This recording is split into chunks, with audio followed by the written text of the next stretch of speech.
Good evening, everybody. This is the July 24th meeting of the Newcastle Planning Commission. I'm the chair, Charlie Gadzik.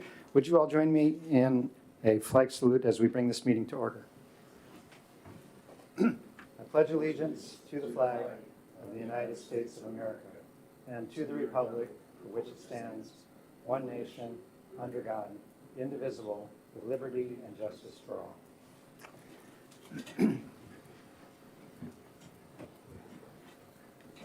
Director Fitzgibbons, I guess it falls to you to call the roll. Yes.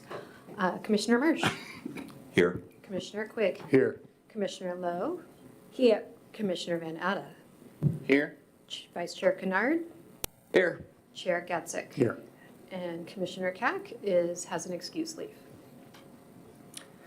Okay. Commissioners, you've seen the agenda. Does anybody have any changes to the agenda? Okay, seeing heads nod, we will consider that approved. We have minutes from 4 meetings that are in front of us for approval. I think I will ask if anybody has any changes on any of those, and if they do, then we can stop on the one particular one. Does anybody have any modifications to the minutes of the meetings of April 24th, April 30th, May 21st, or June 26th? No modifications. Okay, we will consider those approved. Brings us to public comment. We have one person with us live. Would anyone in the audience like to make a public comment? Okay, we'll close the public comment period, seeing that no one wishes to comment. Commissioners, would you like to comment? And I will give the floor to whoever raises their hand first. Commissioner Quigg. I wanted to say that the recent concert, the whatever 70s music concert we had, awesome. Lake Bourne was rocking and rolling. That's the good side. The bad side is I read through what we're going to discuss tonight, and it doesn't seem to resemble what we've been doing for the past few months. And so the surveys, the public hearings, the conversations that we've had, the penny polls, I don't see a lot of connection between the work that we've done as a commission over the past however many months and what I've read over the past 2 days. So I'm curious to hear how Aaron can connect the feedback we've gotten with the residents to what I read over the past 2 days. So those are my 2 comments.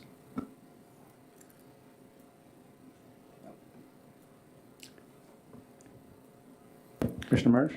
Yeah, I guess I would say I struggled as I was looking through this, and I'm eager to hear kind of how it ends up being presented to us. I was looking for through lines to the process that we went through, and also,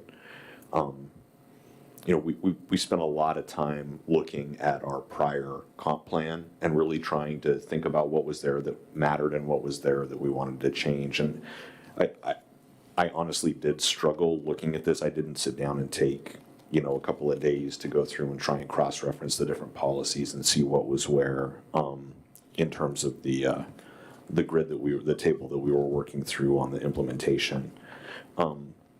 So I did struggle with tying it out, and I'm eager to hear how these connections are going to be drawn, hopefully by staff and by Aaron as well. So, but I am prepared to discuss this, and I'm eager to get into it and see what we can do to move this forward. Any other commissioner who would like to make a comment? Okay, we'll move to reports. The chair does not have a report. Director Fitzgibbons does not have a report, so we can move directly to general business. There's no public hearing tonight, and our discussion of the draft, which we've already discussed a little bit.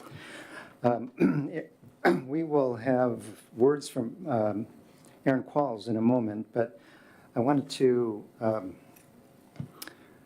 say that for tonight, what I propose that we do, and this could change based on what is presented to us, but if we have, we'll go through the report, not the policies, but the report page by page, and I'll ask you to comment on things that you think are substantive. So if you noticed an error, don't comment on that, because we will all be submitting any comments electronically to Aaron Fitzgibbons, who will collect those and will make corrections and make style changes and things that are substantive. An error is substantive. I don't mean to say it's not important, but it's not necessarily something that needs our discussion, so we don't need to point that out. But if there are things like of the nature that Commissioner Quigg just mentioned, for example, Commissioner Marsh, let's talk about those as we go through the pages. So that another part of this, the policies were voluminous in the goals, and it is really difficult to tie them back to the original plan. That is work that the staff will do for us, and they will identify for us any places where there was an original comprehensive plan policy or goal that was not carried forward in some way, shape, or form, and or that was changed substantively, so that we will have an opportunity to review that and decide whether or not it satisfies the intent that we were communicating. Did I just hear you say that anything that was omitted or changed substantively will be noted, so we can see it, have it called out, right? As it applies to the policies and goals. So there was a whole set of policies, a whole set of goals, and we have a whole new set. How does the new set compare to the old set? And is anything lost? We will know about it. And so there could be lots of changes, because one of the things that we were hoping we would end up with is a document that was easier for a citizen to follow. They wouldn't have to look multiple places. They wouldn't have goals that were so closely worded that they were confusing. So, there may be changes in the goals and the policies that just make it a better document. But if there's anything substantive that is missing, the staff will bring that to our attention. Is that correct, Director Fitzgibbons? Well, look, we'll do our best, yeah. And Aaron might have something to say about that. Hi, Aaron. But yeah. Can you hear us okay?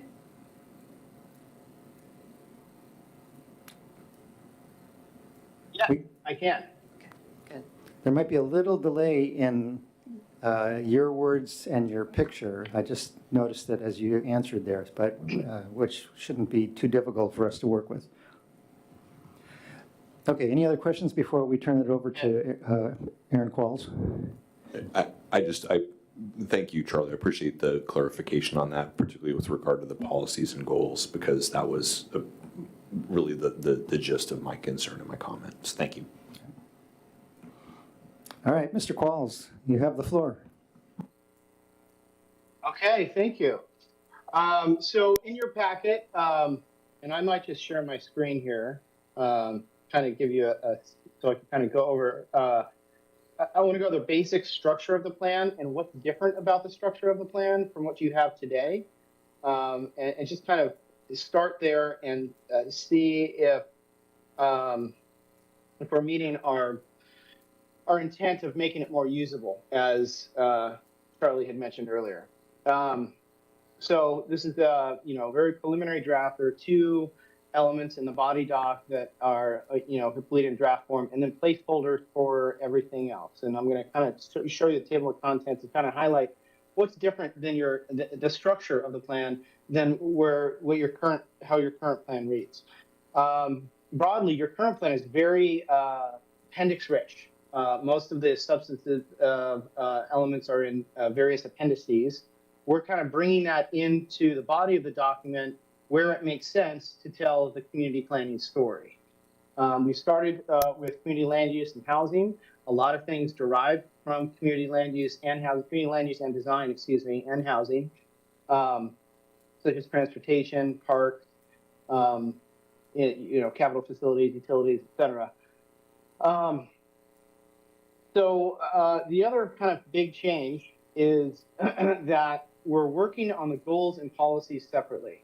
And we're looking at not necessarily a whole lot of policy shift. Certainly there's a lot of policy shift from King County, PSRC, Vision 2050, and the GMA with recent legislation. So we're integrating those, but we're also looking for a lot of opportunities to consolidate and clarify goals and policies. You have, right now we're at like about almost 200 policies, and we're looking for opportunities of, to see where they're redundant, and that happens when you have policies and goals separated out into different elements. So we're looking to try to make this more concise without losing, any of the elements of the vision that we've heard from the community, and also meeting GMA requirements. With that, what we have done is we've taken out a lot of things that aren't really policies, but more like actions or programs, and we started putting them into an implementation section. I'm going to jump down at 7 here, where, and this is kind of the same format as the broader goals and policies document you've also received. So again, rather than, a goal that just, sometimes goals and policies relate to various elements. And in order to attempt to make this more usable, we often like to put goals and policies into just one area. But with that, we show what elements it refers back to. And right now we're showing kind of the implementation matrix, where we've taken a lot of policies out because we've thought of them more like actions. And there's sort of a prelude to that in the beginning of the plan, the difference between a vision statement, a goal, policy, and action. And that's another new thing. Your vision statement is a single concise statement rather than a series of statements on various elements. The idea is that it's comprehensive. So that's kind of the big structural change that we're proposing for the plan. So it's a good time, to kind of think about it broadly in that context. There's a lot more work to do, we feel, with the goals and policies. Aaron and I were going through some of them today, mainly the goals, and looking for opportunities to, in some cases, separate out goals to make them more concise and mutually exclusive from other goals, as well as incorporating other goals that we think are reflective of what we heard and more updated to existing conditions. So at this time, I guess, broadly, that structure where we have really more in the body of the plan, and just to understand our workflow, we're working with each element separately, and then we're working with all the goals and policies separately from that. And then we're going to take everything and we're going to bake it into this plan so it's one concise document that, well, as concise as it can be. It may not be, it's going to be some pages. But we're trying to break it up with graphics, and we're trying to break it up with images to help tell the story, to make it more usable and navigable. So broadly on that structure, I'd love to hear any feedback. And I'll kind of go back to the table of contents here where it sort of lays it out.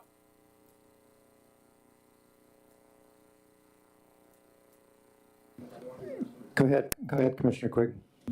Okay. I liked it the way it was.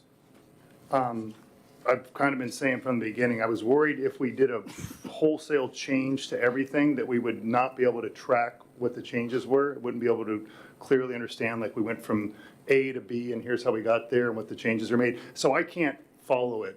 It's kind of just anew in my mind. Also, it says we have 10,008,000 residents or something. That we should fix that typo. So let's not pay attention to things like that. That's kind of feedback we can give to Aaron. Okay. So we don't have to. Specific answer to Aaron's specific question, not with regards to the 10 million residents we have. I don't like the format change. I think the easiest way to get this done, my understanding is that the resident feedback we got, or I should say most of the resident feedback we got is, what's the need to change? We love Newcastle. The words that we got in the surveys kind of reflected, hey, it's a small town, it's a safe town, it's a place where we have good community and trails, and we don't need to make huge changes to it. And to the extent there's any state or county requirements that we make those changes, let's put those on top of what we already have. Instead, we have a new structure that I just found harder to follow. And that's why when Charlie mentioned at the beginning of the meeting that we're going to have a report from staff that explains the difference between where we were and where we've gone, that'll help me a lot to better understand what the changes were.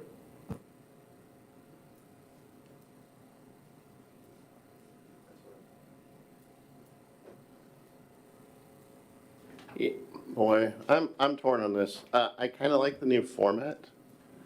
I think what's missing is the thing you guys were talking about during the comment. Is we really, and the public will have a hard time following this. We're really, I mean, you know, if you look at land use has 13 goals. And now we have 13 goals. And I just don't even know how these goals don't map to these goals. I think some of these goals maybe are policies, but I don't know where they went. I mean, we really need a table. Because I was actually looking at some other cities and how they've done this. And they say, like today it says policy 1, and then keep as is, no changes. Yeah. Policy 2, reword to incorporate something or other. Like, so you kind of know where the change is happening, and it's super hard to follow what went where, and I don't know.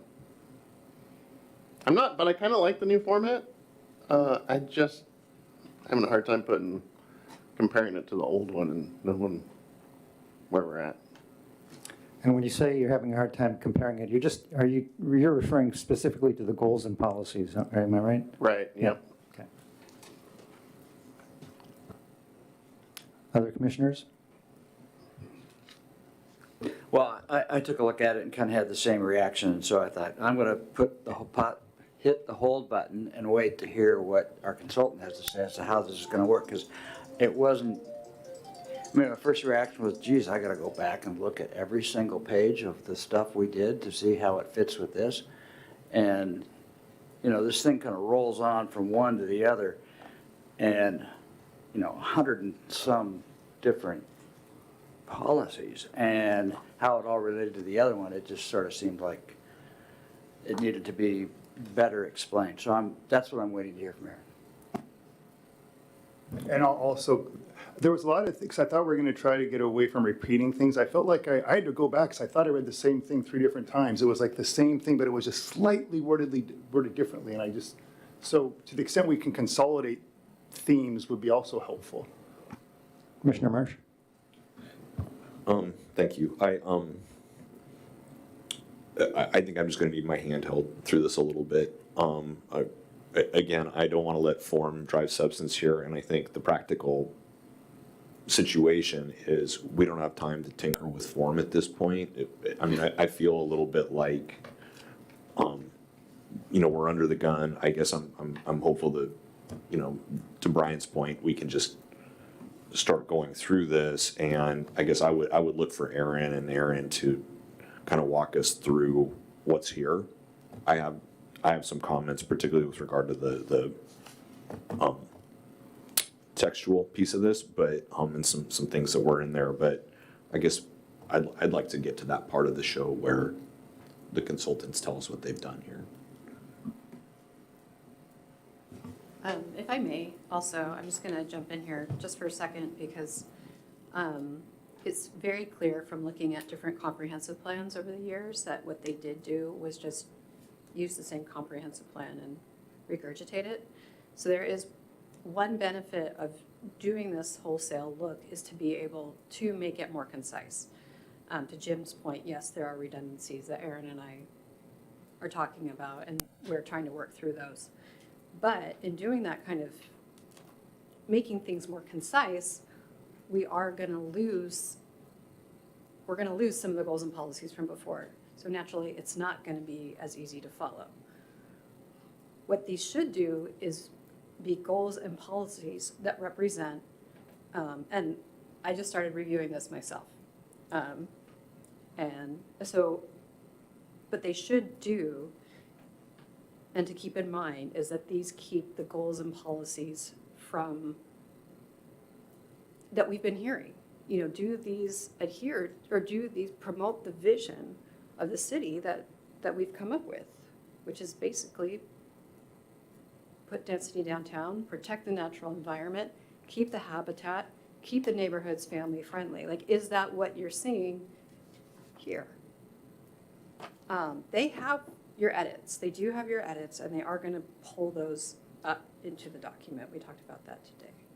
So I'm not saying it's going to be perfect, and Scott, you're right.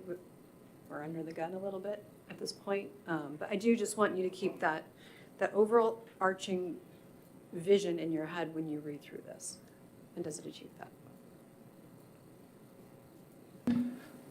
When I look through, Commissioner Lowe. Yeah, I have a comment. I also try to kind of compare what we have versus the draft presented to us.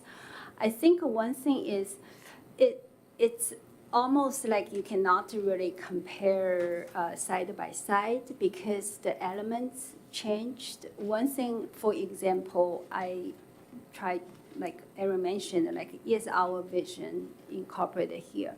And I was looking at the table, basically is the future land use destination.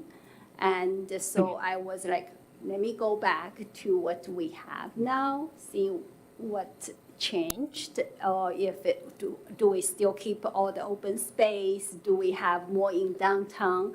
And then maybe I was not looking the right table because I found the existing land inventory, the elements versus the draft, it's not the same. That's why I feel like I cannot really compare in terms of, do we put more on open space? Do we put more in downtown? I mean, I just cannot make some conclusion, right, just quickly, glance those tables. So I think that's one thing I'm struggling is like, how do we know, our vision for the future for this kind of reflected here? So, I'd like to withhold judgment on it, but I endorse taking a new approach. I think we just haven't seen enough of the new approach really to judge it fairly. I agree with the comments that it was impossible to track our old policies to the new policies, but that's where staff will be of great service to us in making sure that there was nothing important that was lost. The old comprehensive plan was unwieldy, and there were things in there that really were useless. I'll give you an example. One of the policies was new development should follow the rules and regulations of the city. Did we have to have a policy that said that? No. Maybe that was the only one that was really not required. But if Aaron Qualls and SCJ's work is able to go through and weed things like that out and make this more streamlined, that would be, I think, a plus for people who haven't spent the last year digging into the comprehensive plan to make sense of it more easily. And I liked what Director Fitzgibbons said about looking at the goals and policies and asking ourselves, do these capture the vision that we have and that we heard from residents that they have for the city? And let's use that as a yardstick, along with the yardstick of making sure that nothing important got dropped. Commissioner Marsh. I appreciate that. I do, regardless of form, I do agree that the last comprehensive plan was unwieldy. I'm all for reducing this down, cleaning up the language and consolidating things. I also feel like I need to just say,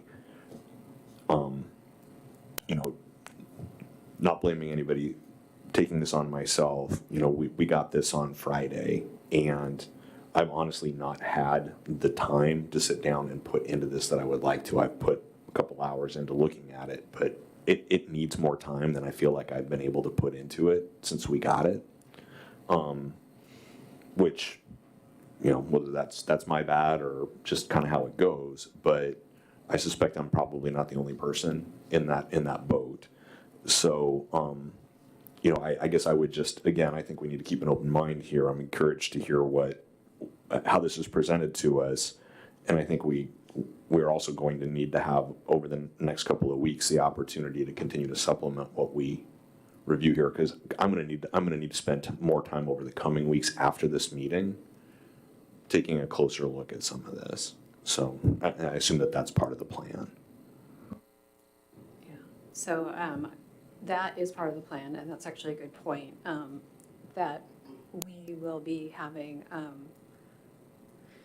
SCJ's working really hard on getting us a full draft by Monday morning. Staff are gonna look at it, we get 2 days to look at it, and then get it back to SCJ for any large comments, and then, so by the 2nd, you will have the draft in its entirety. There may be more appendices to come, we may do that, but then you'll have those 2 weeks between that meeting, only 2 weeks, August 2nd and August 19th. You'll have that time to do your review, and hopefully that will help. And Tyler and I can start helping SCJ kind of do a bit of a crosswalk on where things are too. Yeah.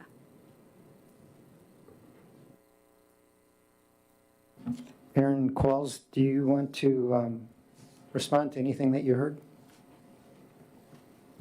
Well, certainly, you know, what we're trying to do is to make a plan that isn't not just easily understandable by, you know, those who may be familiar with the previous plan, but those who maybe have never seen a comp plan before in your community, and make it accessible to them. But with respect to the goals and policies, there's a lot more work that we need to do. We need to go back and make sure that all the comments are reflected, and we've passed multiple people on this project, and I wish I would have had more time to fully vet these goals and policies before bringing you to them, but this is where we're at. We're continued working on them. Aaron and I have, and but I hope that we can, once we square that up, and I can't honestly promise that we're going to have a very simple, this is exactly what's changed, through notes from the old plan to the new plan, because it's formatted so differently. That would be a pretty sizable chunk of work in and of itself. But I can tell you what the key changes are per element, and we've started baking that into the body document. So you don't even have to necessarily go through all the goals and policies to hopefully understand what the key changes are from where you were to where you are at in a very concise summary for each element in the main body document. But certainly understand the concerns of making sure that to understand, like, with such a large body of goals and policies and such a lot of, well, I'll say, potential redundancy. I can see I can understand the hesitancy in this new format and what you may be losing.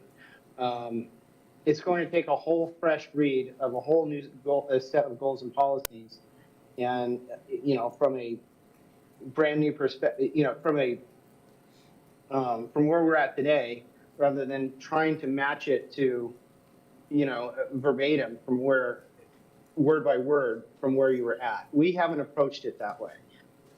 However, if it's the will of the commission to just take the existing plan and tweak some language and some images, we can certainly do that too.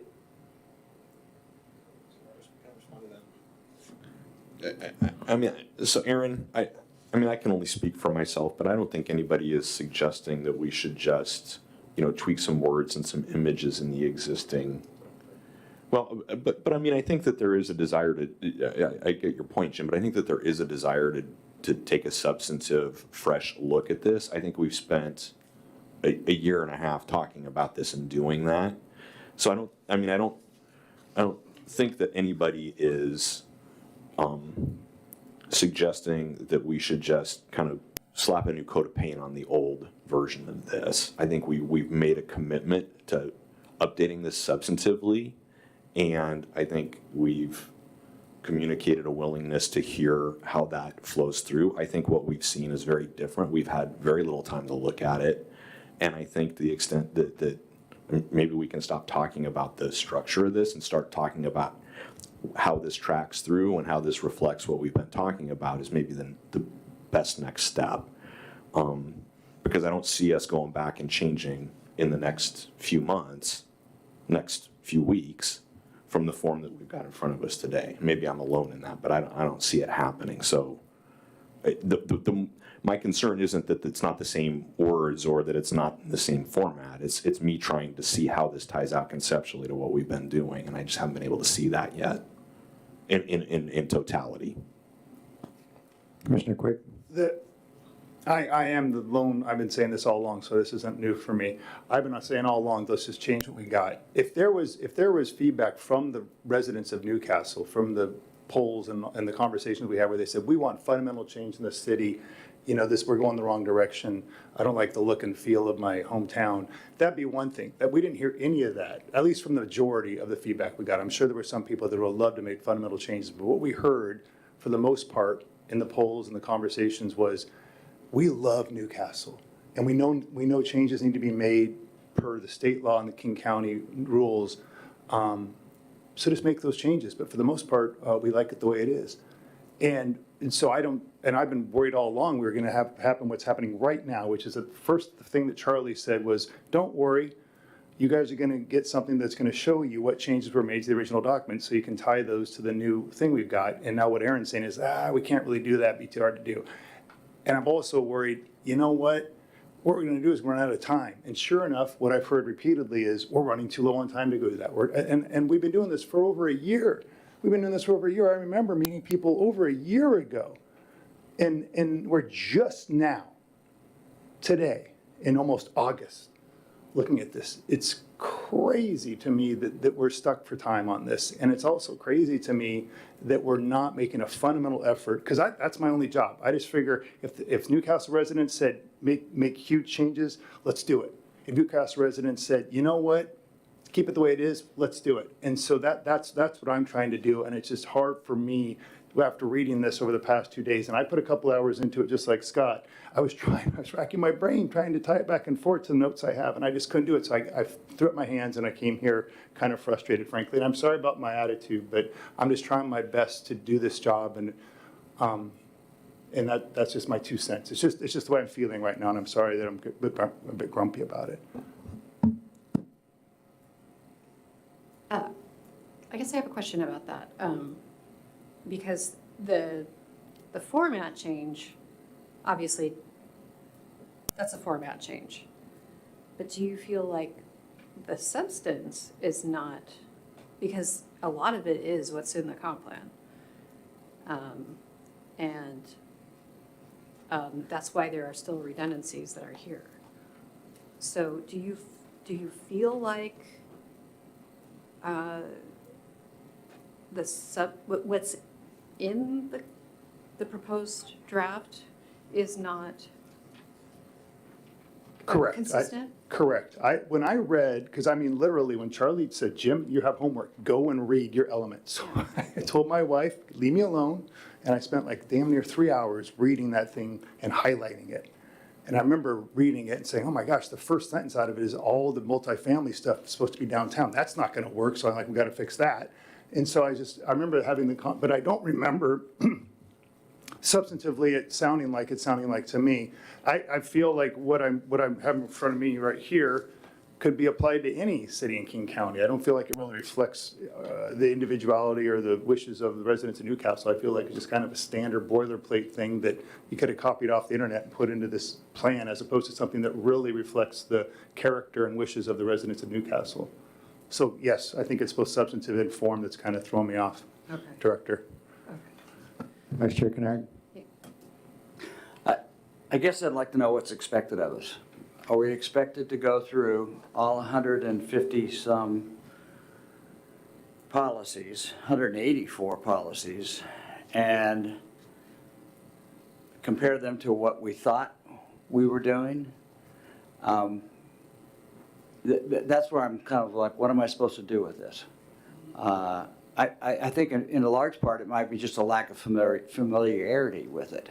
You know, it's the first time I've seen it. I spent 4 hours looking at it today, so it was my first sort of glance, and maybe I just need more time to get comfortable with it. But I also want to know what's expected of me. You know, is the expectation that I'm going to go back and look at all of my area and provide comments to each of the things that I think are in my area, just by going by the check mark that says it's Parks and Recreation? Just asking that question. No, that's fair.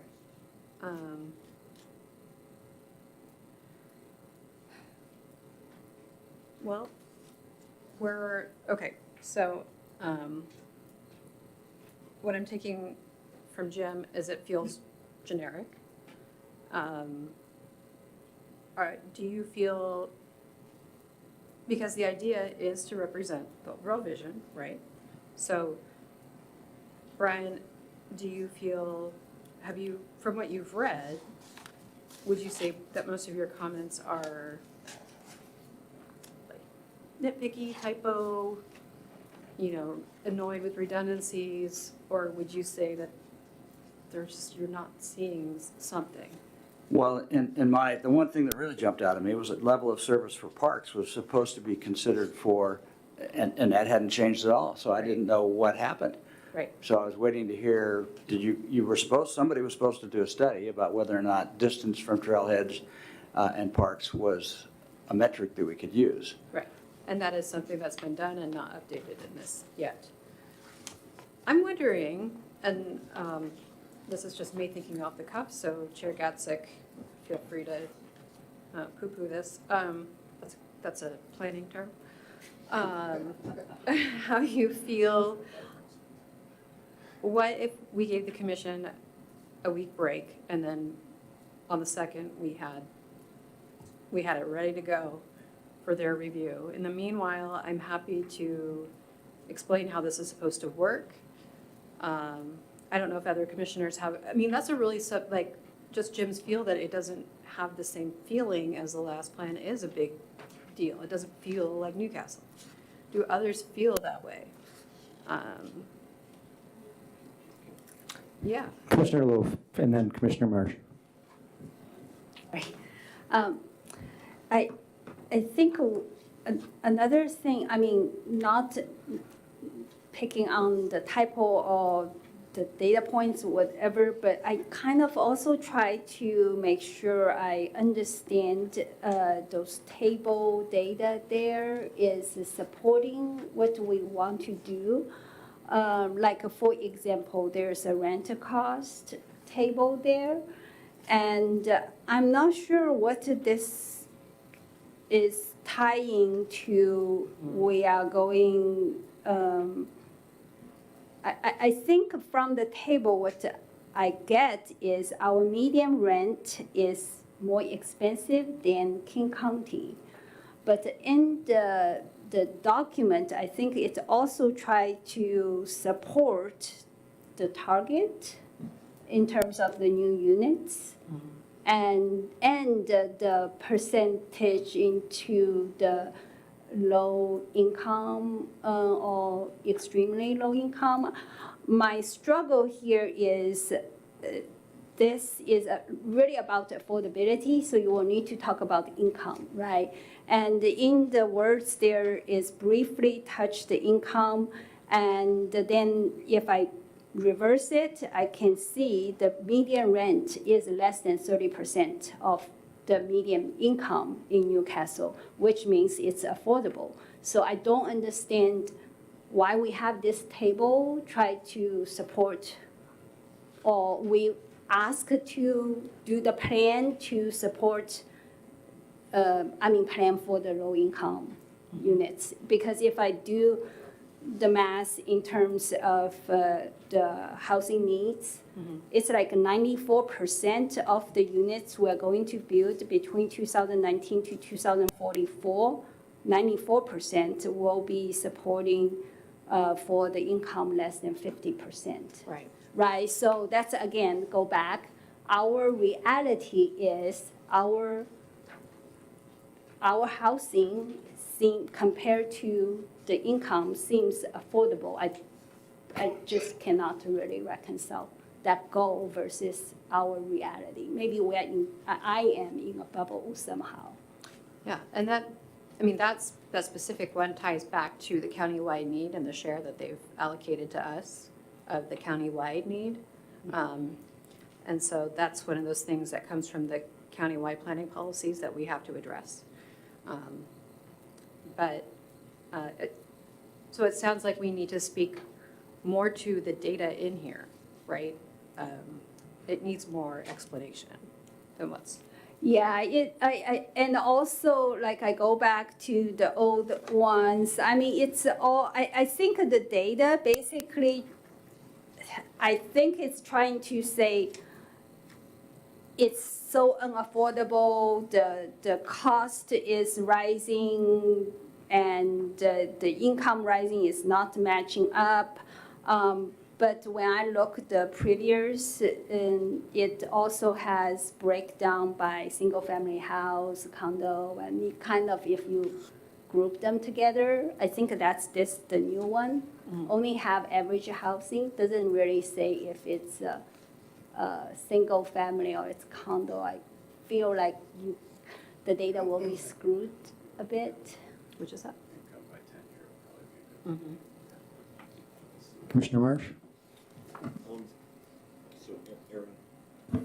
Thanks. Aaron, I want to go back to your question of Jim or the springboard off of Jim. I guess I still need to do more of a gap analysis to really fully get a sense of, you know, if what is here really reflects fully what I think we need it to. I think part of it is a concern about gaps. I think part of it too is, I mean, I'm just going to give you an example purely for the sake of example. There are a couple of policies that are marked as land use policies here. Number 93 and number 95. 93 is the city should encourage the use of private parking lots for park and ride and shared lots, especially where existing lots are underutilized. Number 95, programs should be considered to increase access to grocery stores, farmer markets, and community gardens in underserved areas. Okay, I think both of those are fine policies.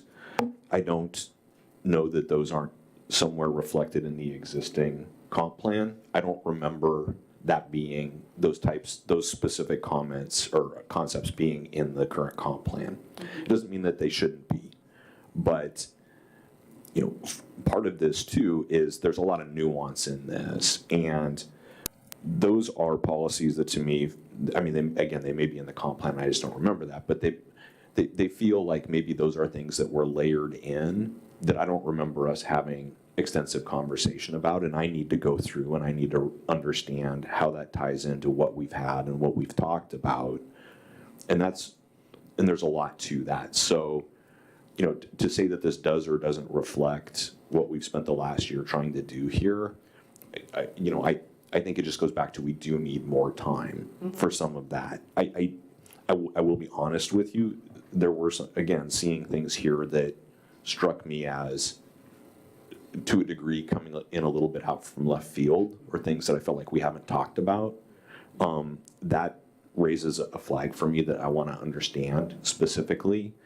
And then that ties to, I think, the point I wanted to make, or one of the more general points I wanted to make, which is the specific to the land use, but also it's in the general statement is there's reference to the Growth Management Act in the new version, but I frankly was expecting to see a lot more reference to legal requirement and, you know, really what are the things we have to do and why do we have to do them?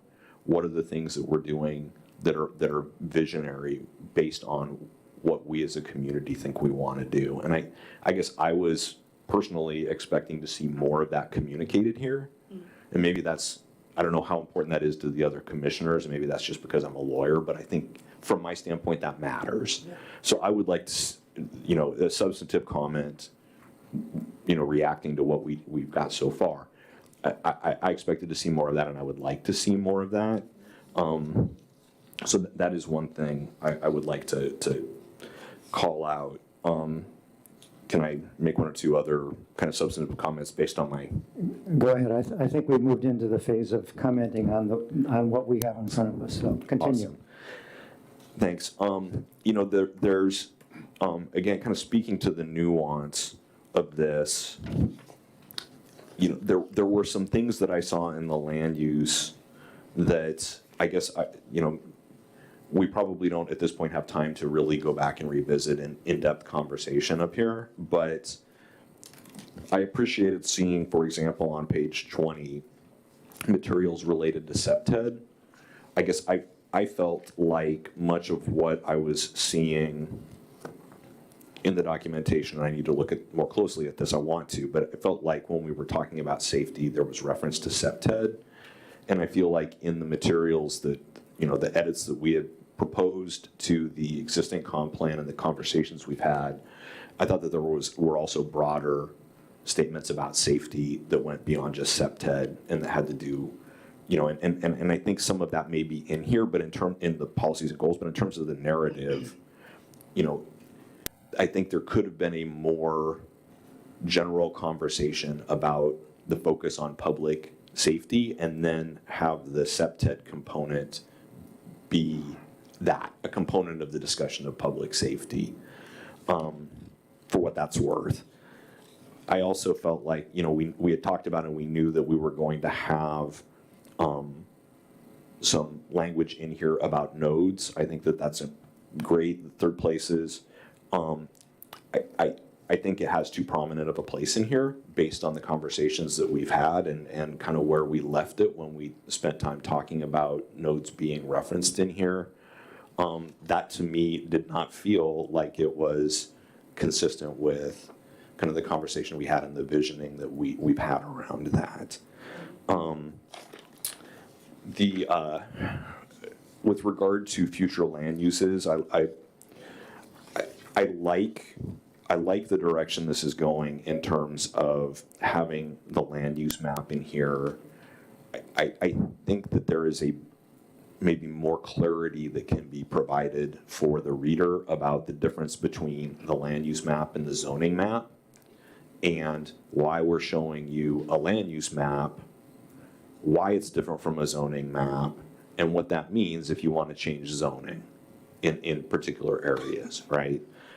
More clearly tie out that if you've got a heavier use or more impactful use on the land use map than you've got on the zoning map, you have some flexibility to change zoning without necessarily changing your comp plan. Some of those kinds of things, I didn't feel like that was tied out the way it could or should have been, to the extent of even.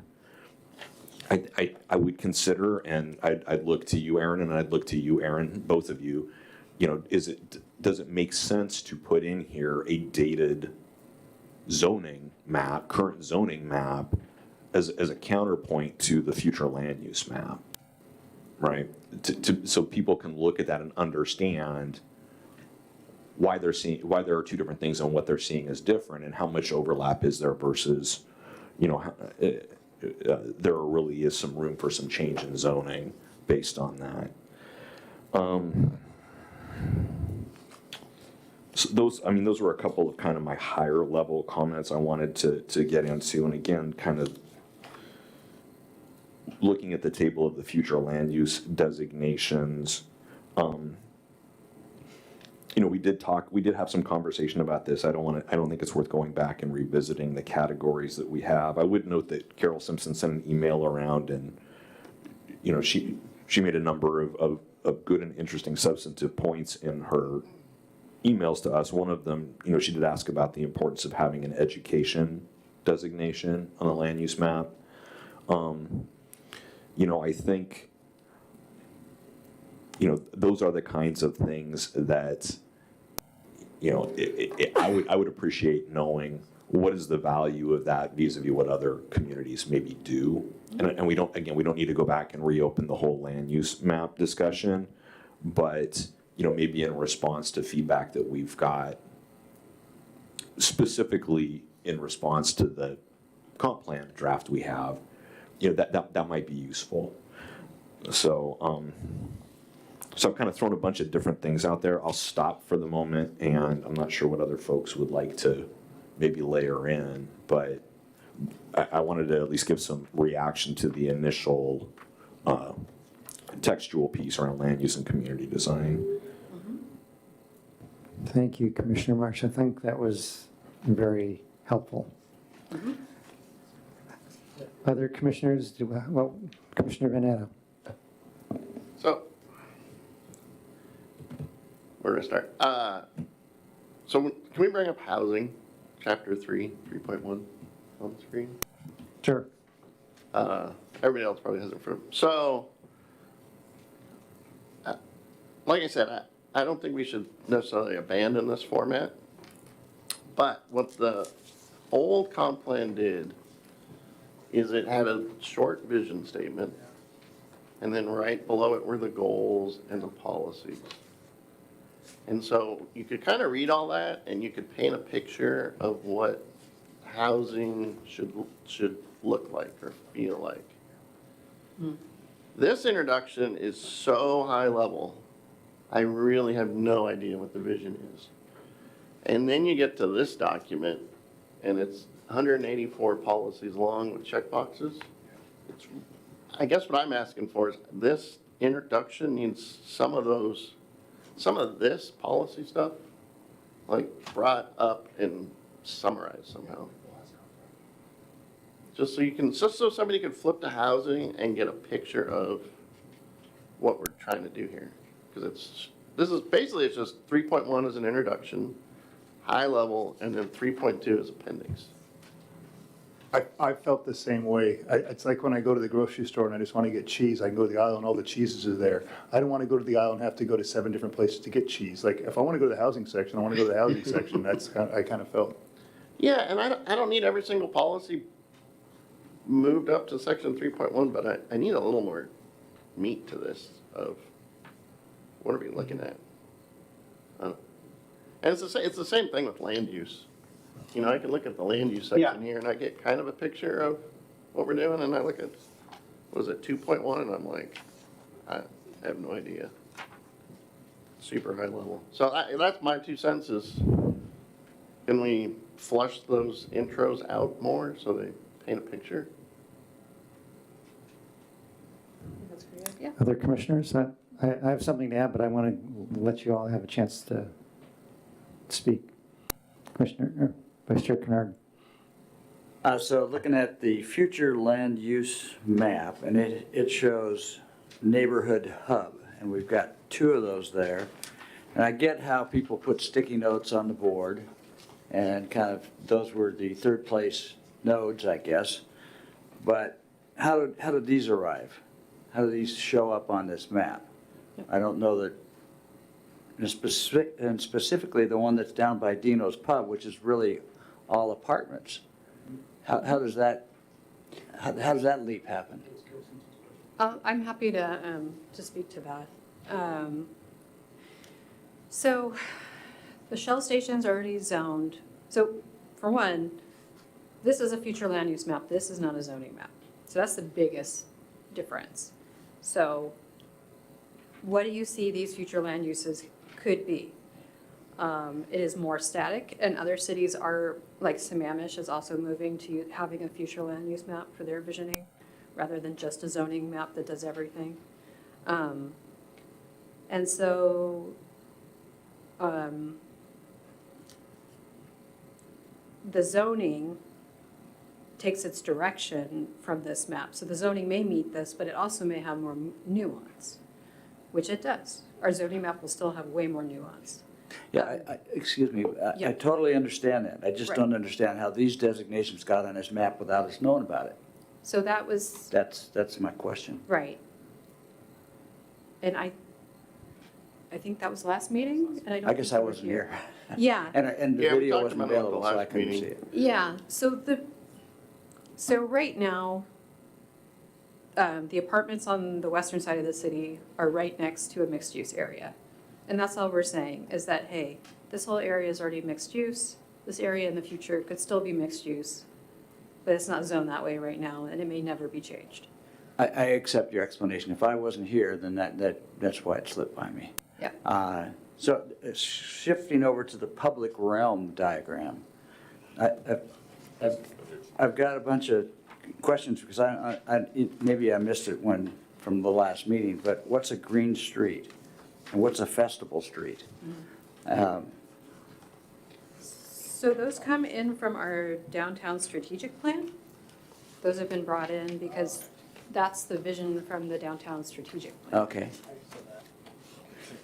And so a green street, Aaron, you're welcome to talk about this more if you want to. Well, I wasn't involved in that 2017 effort, but what we continually heard was that, let's keep the downtown plan. And that's probably one of the biggest things we were trying to lead off with in here is to, it's been, your downtown vision started over 20 years ago, and we haven't seen anything really happen much since. So we're trying to elevate that in this document to attempt to try to nudge that vision forward based on what we heard and based on what we heard from the community and from this body to, keep that vision and move it forward and maybe even provide some tweaks to make it more feasible. So, and that's a huge part of the land use and meeting your housing targets per King County and the GMA under, all the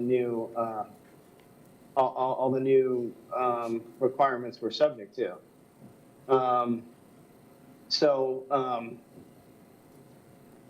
What is a green street? If that's a specific question, it's one word that incorporates a lot of landscaping and one that can be easily maybe shut down for a community event. One that typically accommodates a lot of stormwater infrastructure and has kind of multi-purpose for landscaping and stormwater treatment. That's probably one of the biggest elements to what would be determined a green street. To be honest, I hadn't been prepared to talk about the specific call-outs on this particular map that was taken from the adopted 2017 plan. It's really intended as a broader vision for what the transportation network could look in context of the vision for the downtown. Okay, so it's mostly kind Which of is essentially- aspirational. These are things that we aspire to at Yes. some point. Oh, yeah.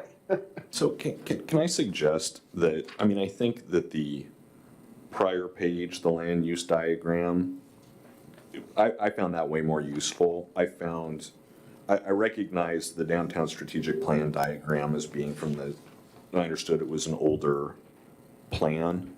So I think figure 4 makes some sense to include, but I was, and I had forgot this in my comments, but Brian, I agree with you. I was gonna suggest, do we need to keep figure 5 in here? Because I think people are gonna look at this and be confused by it, because it doesn't, I think that the development that we've experienced here in Newcastle over the last 7 years, in some ways that is consistent with this, but in ways has deviated from this.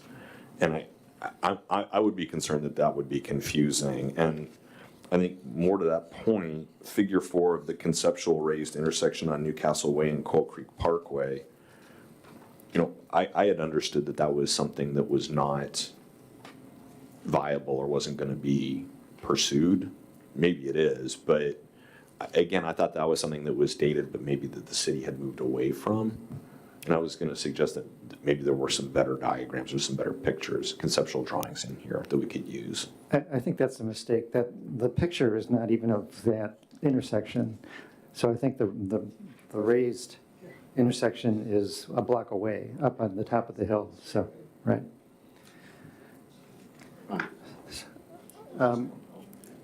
So I'd like to second Paul's comments. Oh, no, this is the right place. What's that, Aaron? This is the correct location. No. Oak Creek Parkway is the one in the distance. Right, but 132nd is the Race Parkway. This is the intersection of Newcastle Way. It's the caption. Oh, the caption's wrong. Sorry, I was looking at the And the diagram. picture's wrong. I mean, the picture is a correct picture of a different intersection. It's not Newcastle Way and Cold Creek Right, Parkway. right, I see what you're saying. Sorry. Continue, please. Turn my mic off. That's B&E meets right there. So I think that if this document is to be useful to a citizen, when you come to the housing element, you should be able to walk away with a clear idea of what the plan is for the next 20 years. And what we have here is a lot of information that is not tied together. It's just sort of a hodgepodge of information. There's no vision articulated here. There's nothing that indicates that the city thought about this and has got a plan. There's references to plan, but it isn't expressed in a way that builds confidence that there is a plan. I would like to see something in housing, for example, that, here's some things that would be thrown in. We acknowledge that we're largely a citizen of expensive homes, and there's not a lot of opportunity for some of the kinds of housing that would make it more broad, but the city has to plan for that. So the city's plan envisions that if the downtown is developed, that a lot of that housing could go there and meet that need. That is what our plan is. The plan doesn't mean it's ever going to happen. It just means that we are creating the potential for that to happen if the private market. So this has to give context so that an ordinary person can read it and understand what it means. And that's totally missing from this. That was the most coherent sentence I've heard this entire meeting. What you just said, I hope we wrote down. What he just said, explained, this is what we are today, this is what we're pushing towards or hoping for. That was perfect. That's what should be in here. I love that. So I think we can layer that in. I'm not sure who "we" is at this point. It would have been nice if that were layered in this first draft, but there's a lot of stuff missing from this first draft, which I think is really a disappointment.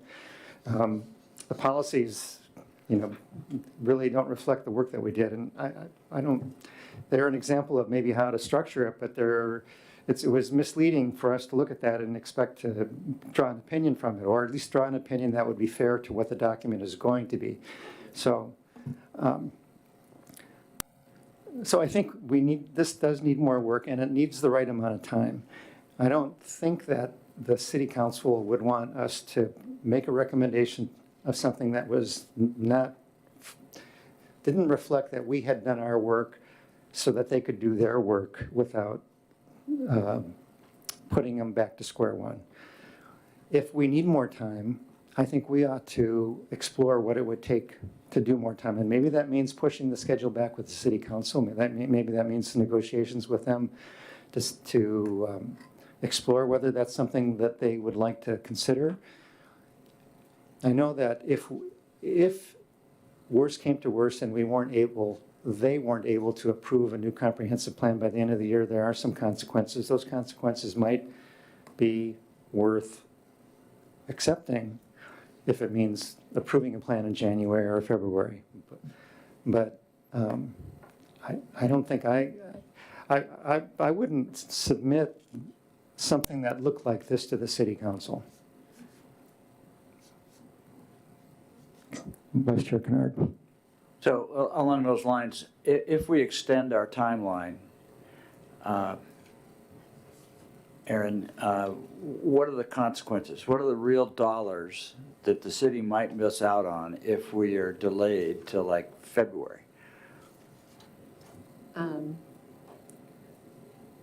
I believe in terms of grants, so we're not eligible for grants. Right, but which grants Recreation- would we lose out on? Conservation, RCO, Recreation Conservation Office. PSRC, transportation grants, but those are, what I understand is that, and I will confirm, is that the grants that we would go after are on the even year. And so it's an odd year. And so we may be okay. We are subject to potential growth management hearings boards, for being out of compliance. But Yeah, I think, I don't know that people are. your response would be really helpful in defining for us whether we got a ghost of a chance of pushing this out or whether we really need to knuckle down. And that's because that's the city council's going to want to know what the consequences are. And so if we could have an answer on that, that would be great. Yeah. Oh, well, I am wondering if this is the reaction to this, is it better just to edit what we have this year? I know that's Jim's. No, but I just wanted to say, I don't like the idea of us missing out on grants or getting in trouble for this. I don't feel like it's the residents' fault. I feel like we're punishing the city and the residents for something that wasn't their fault. And I also think it's not fair for us to push the city off and kind of like, don't look behind the curtain. I think they need to know where we're at. I think their job is to manage the staff and to represent the citizens. And so if we can keep the schedule, even if the meeting says, look, we're going to scramble, like you said, Brian, knuckle down to get this done, but we're going to have a hard time getting there in the timeline, but we're going to make it happen. But anyway, that's just my 2 cents. I mean, we can push it back. The hardest thing is when our meetings occur, right? Our planning commission meetings are once a month. So if we push it back, we're pushing it back to the end of November for hearing, and we can go to second meeting in December if they hold it. Well, we've been having meetings twice a month, and I think we can continue to consider that. Yeah. That would be a question too, if we can move the November meeting up possibly.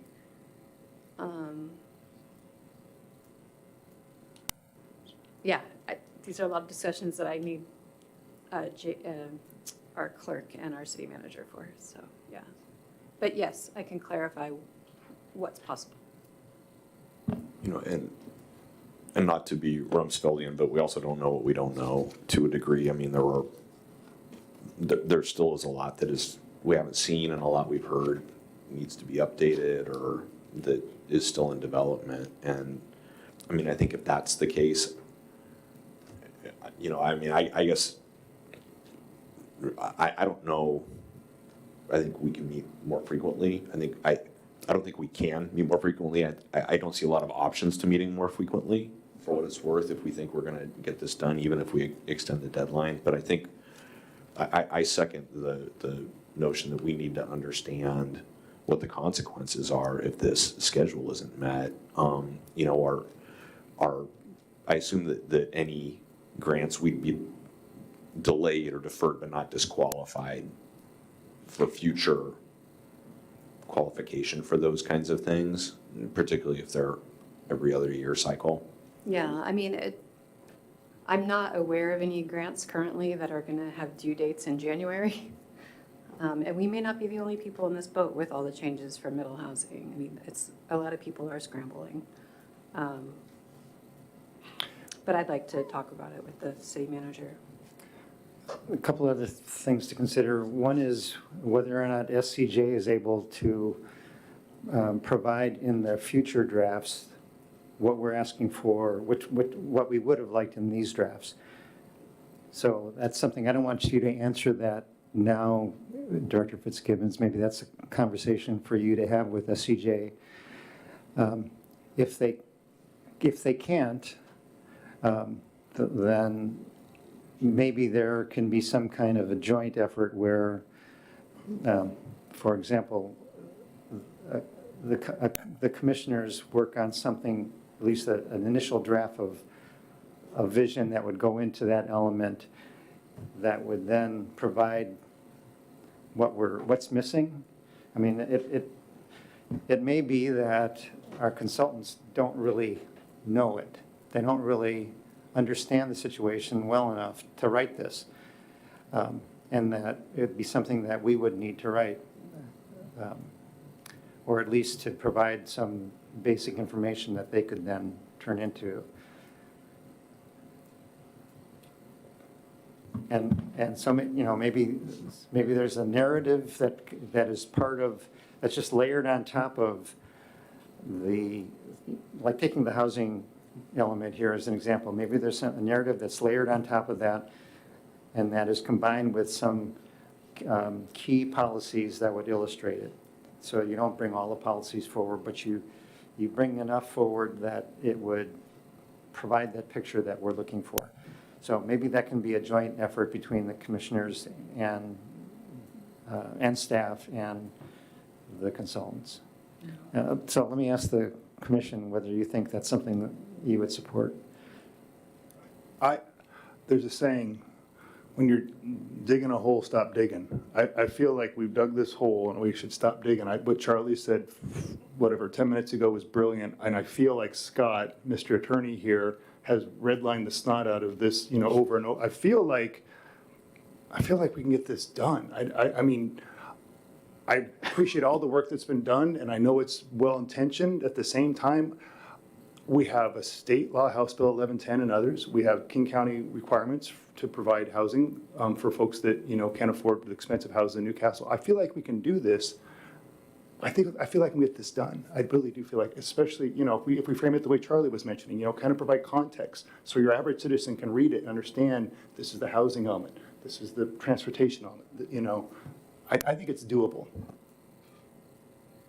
So I agree with everything that you both have said, and I'm trying to think forward what a group drafting exercise is going to look like for something like this, and thinking just to our response to our own individual elements. I mean, we all came with very different things, even though I think they all kind of embodied the same spirit and got us similar feedback.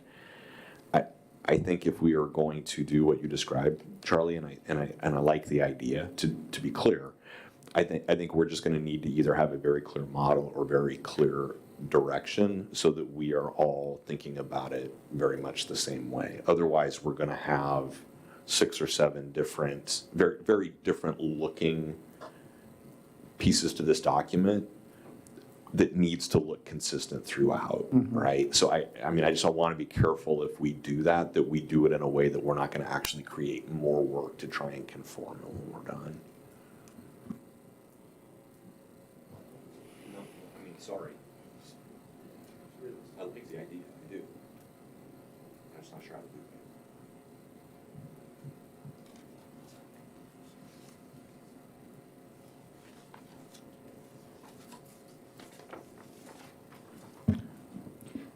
So here's a thought, right? Don't bring a monkey without a banana or a gun, right? So,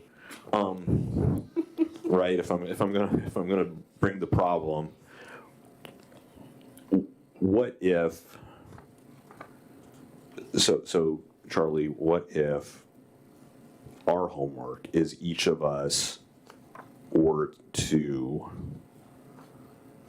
look back at the policies that we reviewed in the existing comp plan, look at the new set of policies, and if each of us tried to come up with not newly written, but something that is in one or the other, something less than or equal to a half a dozen policies that we think are like the illustrative policies for the direction that we think we're headed. There's going to be more in most instances that are going to be relevant, but maybe or key policies that were noted by the Planning Commission are and we try and take that as a first stab at this, and we pick those out, but we don't create new ones, and then we each try and take 2 paragraphs, no more, to just describe that context and that vision. I mean, we're not going to be able to do all of it as the commissioners, but if and I don't know, maybe Aaron or Charlie, one of you could send out an email that like tightens that up in terms of requirements. You know, we're not gonna be able to each of us draft the, you know, the entirety of the narrative that describes this. That's not what our jobs are and what we're supposed to be doing, but if that would provide staff and our consultants the additional insight, I mean, is that what you're going for, Charlie, is to do something like that? Was that your suggestion or your vision? Well, I think having a model would help for us all to kind of try to write something that mimics the model.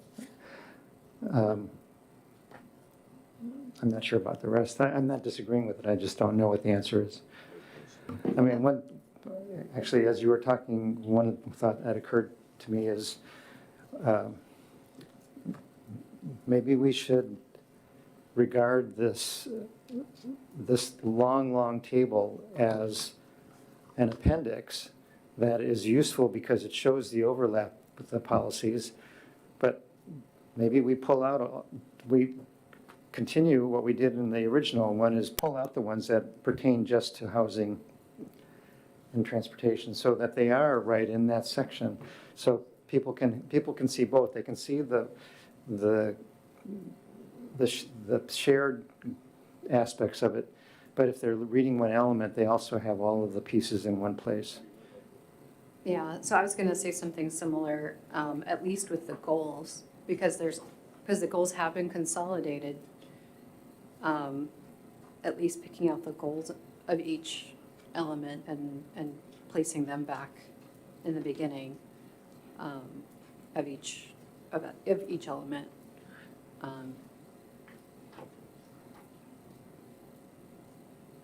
And if we decide to put them back in the chapters, I think that's possible. The policies back in the chapter, or the elements, I think that's possible to do. But at least the goals are the vision, so we could do that to kind of help with that issue. Commissioner Marsh. Sorry to keep going, guys. So I'm curious, I'd like to understand a little bit better the implementation chapter and really what the thinking is there.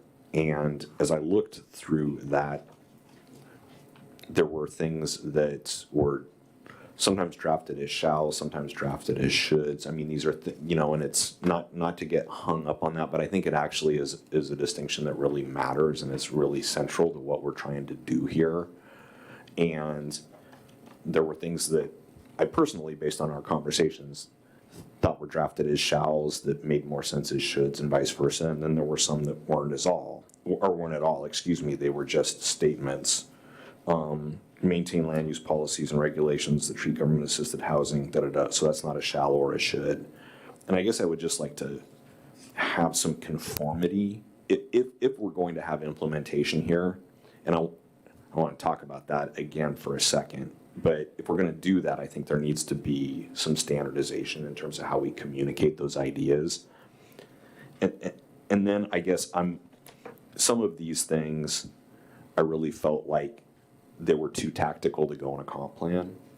I mean, I know that there are action items that are supposed to be derived from the policies, but it felt like some of this stuff, at least in my view, kind of went beyond what we had been talking about in terms of what ultimately should be in a guiding document. When we're talking about the city's going to pass a specific ordinance with regard to specific this or specific that to me seems like it's more granular than really what we have been working through. And if we're really going to go through and start to vet that out and judge, each of those things and try and refine that feels like a whole different exercise on top of what we're already trying to do.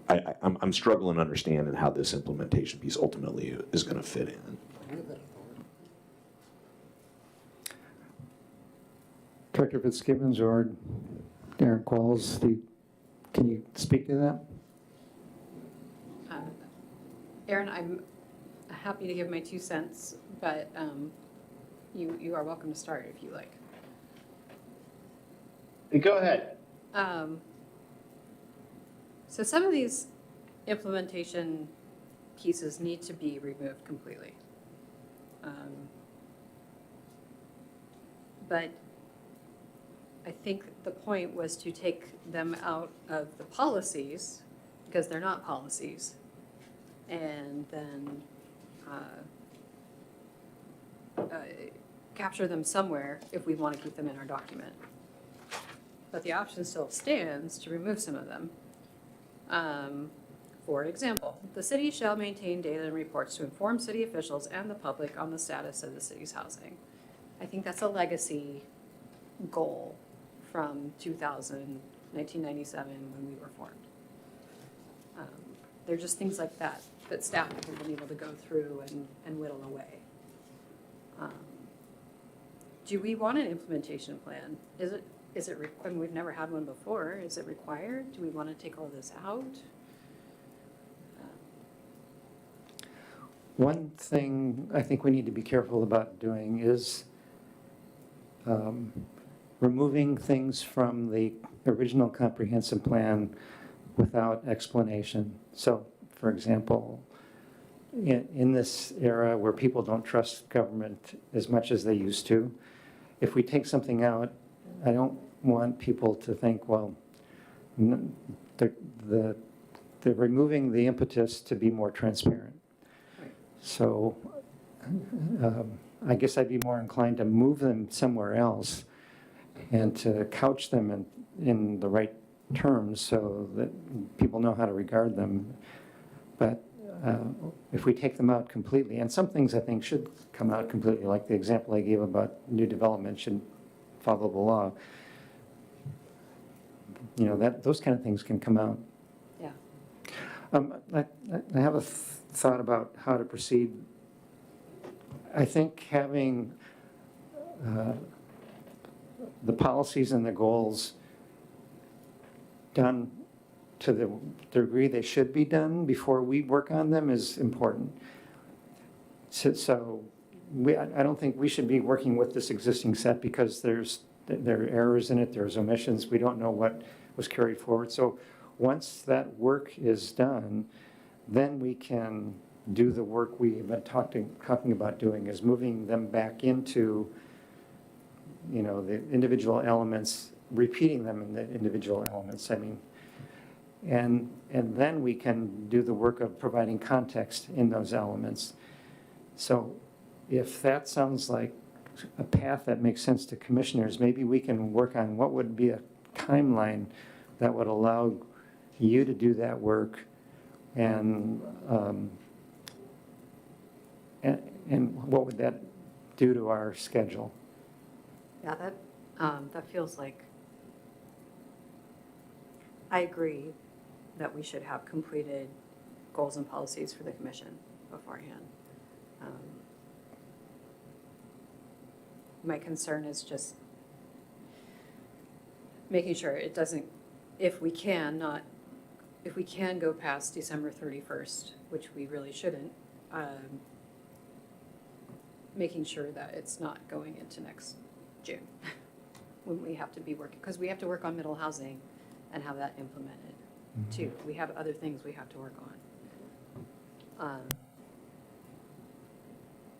And so we can start.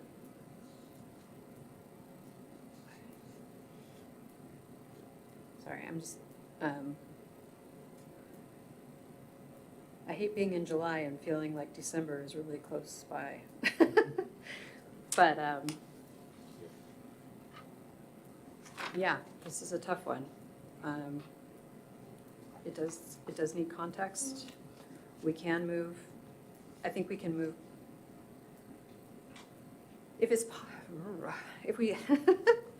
possible to move policies up once we have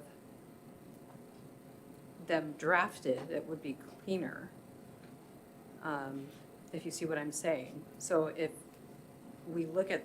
we're just looking at the policies, if we have a completed list of policies and goals for you, and we look at those, and you're confident that staff have gone through and vetted what's not there, and it seems reasonable,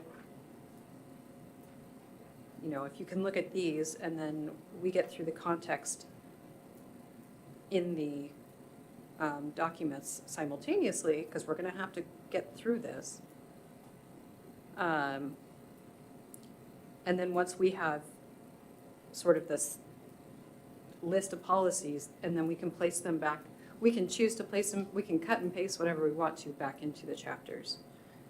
And we can have a placeholder, but it would be good, it's really nice when you go through this to be able to look at them and compare them to one another, because that's when you see the redundancies that we didn't see for the last 20 years. So I guess my request would be to put the policies in the elements after we've had a chance to review them, for everybody to review them. Mhm. Yeah. And I'm sorry, that was a long way of saying that. No, I think that's what I was suggesting. Okay. Yeah. In the meantime, I think that we could work on, we don't need to work for housing and land use.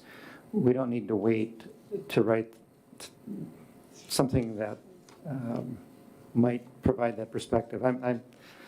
The more I think about this, the more I'd rather have us write the housing one than have SCJ write it, for example. So I'd be willing to work with Jim, who is our housing element person, on putting together the housing one. And Scott, I don't know if you need any help, because you're a writer to start with, you know. But I'd be happy to, you know, any help that you'd like from me, I'd be happy to offer that. And we could keep those moving while SCJ with the remaining elements can anticipate what we'd like to see in those, and maybe they can bring those closer to the vision that we've described tonight, while city staff is working on those policies, coming up with, you know, with all the policy discussion, policy goals, so that the next time we meet, we can start marrying those two together, along with reviewing the other elements that have come our way. I love that idea, and I just have speaking of deadlines, in terms of House Bill 11, this is a quote from section whatever, subsection B. In any city subject to section 3 of this act that has not passed ordinances, regulations, or other official controls within the timeframes provided under the section 3-11 of this act, the model ordinance supersedes, preempts, and invalidates local development regulations until the city takes all actions necessary to implement section 3 of this act. So what that says to me is, if we don't get this done in time, there's a model ordinance that takes over City of Newcastle rules, Right. which means we got to get it done. Yep. Otherwise, it's not in our control whatsoever, and it goes to, I don't know, whatever the model ordinance is. Is Yeah. my reading on that. And now, again, I was trying to refer back to the deadline reference to section 3-11, but as near as I can tell, we have a deadline on getting this done, and we don't lose that on grants. We get a model ordinance imposed upon us. Yeah, that's mid-2025. Okay, great. Yeah, we get 6 months, but I don't want to, you know. Okay. So going back to these first two elements that we have, let's start that work over the next couple of weeks. I'd say, imagine a new introduction that is no more than 2 pages, 2 typewritten pages. Just we'll use that as, you know, 500 words. Let's just keep it at under 500 words if we can. And then there's probably places that need context within what we've already received, and add the context, you know, the words that need to bring it into focus. And Jim, I'd be happy to take a first crack at the housing one if you want me to. Please. Okay. And you can absolutely crib from the existing comp plan, too. If there are pieces in the existing comp plan that you think that you remember from your reviews, that you're like, this is awesome, we really want to keep this, feel free to suggest that too.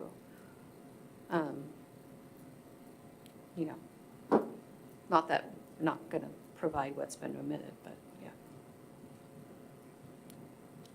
Commissioner Vanetta, and then Commissioner Lowe. I'm just gonna say I like that approach a lot. I think if you guys do the first, I don't know, round, it will set the stage for maybe the rest of it. Mhm. And then I'm more than happy to write economic development or any other section, or the thing I can't do is really the appendix data. That's city. And then other thing I'll add is I'm more than happy to meet twice a month. Me too. If we need to. Me too. So throwing that out there.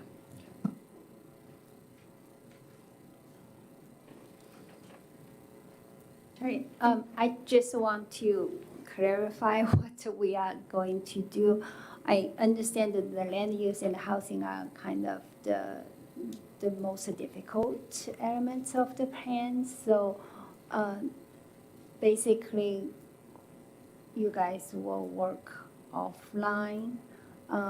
We will be, meaning the rest of us will be waiting for the draft coming our way. Is that next Monday or The second, second? yeah, it's a week from Friday, I believe. Yes, that makes sense to me.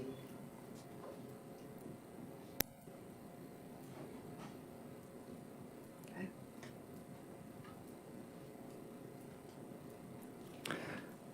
Aaron Qualls, do you have any thoughts you want to share? Not at this time. Oh, yes. I think I'll follow up with Aaron. Maybe Aaron, we can follow up tomorrow. Mhm. And so I understand the tasks you would like us to do. And I think, you know, what I'm hearing broadly is at the very least, yes, and I would agree that the narrative for the elements that we have provided needs shoring up. And it sounds like going back to some degree with the goals and policies per the element, going back into the element is certainly more, that's the directive that I'm hearing, which would kind of help set that for each element, or provide clarity for each element. I have a lot of other notes, but other than that, I think, Aaron, you and I just need to circle back. Yep. Yep, sounds good.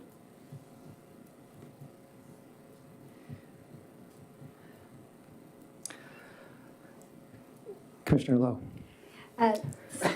One more question. So after you guys have a revision or draft number 2, are we going to do a review using our additional meeting, or we're going back to the consultant and waiting for another cleaner version? Just off the top of my head, I would try to have us complete a draft and circulate it before our next meeting so that we can discuss it together at the next meeting. What we want to avoid is having a discussion via email about it. So Jim and I, or Scott and I, can have a conversation about those individual elements, but when it comes to pushing them out and getting comment from the commission, we can circulate those documents ahead of time, but then have the conversation during the meeting as opposed to offline. So, sorry, so we have August 19, is that meeting okay? Yeah. Okay. So I guess in order for it to be in that packet, because we want it to be in the packet as well, it wouldn't just be for the commissioner's knowledge. You'd need it by when? The Friday before, sorry, this is a Monday meeting. I mean, technically, it's 24 hours. Legally, we have to post it 24 hours in advance, but the agenda. Let's just say, how much time do we want to provide the public? Well, Thursday? let's give them, at least have them have the week, how about the Thursday before? Okay. Isn't it normally published on a Thursday, the packet? It is, yeah. Okay, let's, Just keep even though the Thursday. meeting is going to be a couple days sooner than, but let's do that Thursday before. Okay. So, I was also gonna say, you're welcome to send anything my way for, like, if you're working on those descriptions, you're welcome to send anything my way for incorporation, when you're ready for that.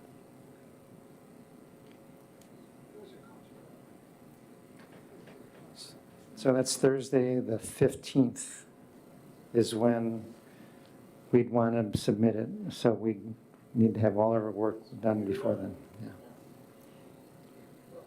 yeah. And I guess to that point, if, Aaron, if you're gonna be circulating a draft in another couple of weeks, I mean, what does that, if what the work we're gonna do on these elements is gonna be at least reviewed by Aaron and at some level incorporated in that next draft that's circulated, we've gotta be ahead of that as we think about what you and I are gonna work on and what you and Jim are gonna work on. Or am I thinking about that the wrong way? I'm sorry, I was writing a note and I didn't I'm hear sorry. anything. So if Go closer. if we are expecting the next draft for everybody to review, to come from Aaron on, what did we say? The second? The second? So for the work that you're gonna do with Jim and I'm gonna do with you, when do we need to have that piece done so that Aaron can look at that, review it, and give his thoughts on that, and as well as Aaron, and get that all incorporated for that next review draft? I mean, does that give us about a week to do our work? I don't know if SCJ was thinking about submitting a new draft of housing and land use. I think they were talking about the rest of the document. So we would work with our existing draft. I think the thing that would be most helpful to us would be to have the policy, the refined policies. And I don't know, yeah, you probably need to think about how much time you'll need to complete that work, but it would be good for us to have that. I don't think it's absolutely necessary. I think we could do the contextual stuff without that, but it would be nice to have it in time before we submit it. Yeah. I think what you said before, I'm kind of elaborate on. You want to say that? What you said before, just kind of expand on that, elaborate on that. You know, to paint the vision of, so your average person reading the housing element will understand, you know, this is what Newcastle is today. We have a lot of single-family residential. We're going to push to provide more multifamily affordable housing. You know, we're looking at the So are you saying? what you said before. I can't restate what you said, but do it. Right, but are you suggesting that be the substance of the draft, or are you? I'm suggesting you can type that Huh? now and have that lead off the housing element. I think that would be great, kind of provide context. Well, that's what we'll work Yeah. on together, right? Yeah, I think we're agreeing. We're totally agreeing. Okay. I'm reminding you that in terms of the heavy lifting, you kind of already got it started early, you know. As Mary Poppins would say, begun is half done, right? We've already begun, so. Keeps the medicine go down. So so if we're gonna post something on the 15th, if you want those visions in what we're gonna post on the 15th, if you could get them to us at the beginning of the week, on Monday, at very minimum, we can copy and paste them in to what we're gonna have in the packet. Because I don't know how they do it, but SCJ is actually making this all look very nice in Word. It's amazing, they're doing this in Word. So it's not hard to copy and paste text into it. So is the, The 12th, to Aaron. Does that work? I guess I'm wondering what we're gonna see for the 15th. I mean, is that going to look like a draft?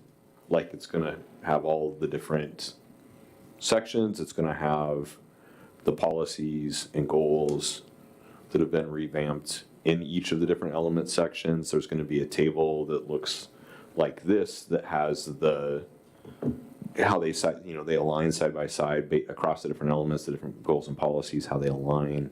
Are we expecting at that point we're going to be at a kind of a consolidated, comprehensive document, or are we still going to be looking at pieces of it? I guess I'm trying to get a sense of where we're going, because that drives timing. Aaron, I'm gonna look at you for that. I would still think that if we're gonna review through these together, that we get these we get these done before we're dragging and dropping things, because that just takes time, right? Before we're dragging and dropping things into the individual. Tyler and I will work on a crosswalk. Yeah, go ahead. I think because of the work we've already kind of started and continued even before it was sent to the Planning Commission, we should continue with that and then bring it back into the individual elements. Does that answer your question? I think so. I mean, I think if what we're talking about for the meeting on the 19th is going to look like a comprehensive document, like a complete and consolidated, we have each of the elements kind of ready to go and review when the policies are pulled in. I mean, I understand that doing the policies and goals, that's something that we're going to need to sit down and review on the 19th. I guess I'm just thinking if we're going to develop the kind of the context, the vision piece, the narrative piece that goes around this as commissioners, and we're going to provide that to SCJ to incorporate, because we need that to have a consolidated document on the 19th. I just want to make sure that we're thinking about timing on that. And maybe that's not the expectation, which I guess was my question.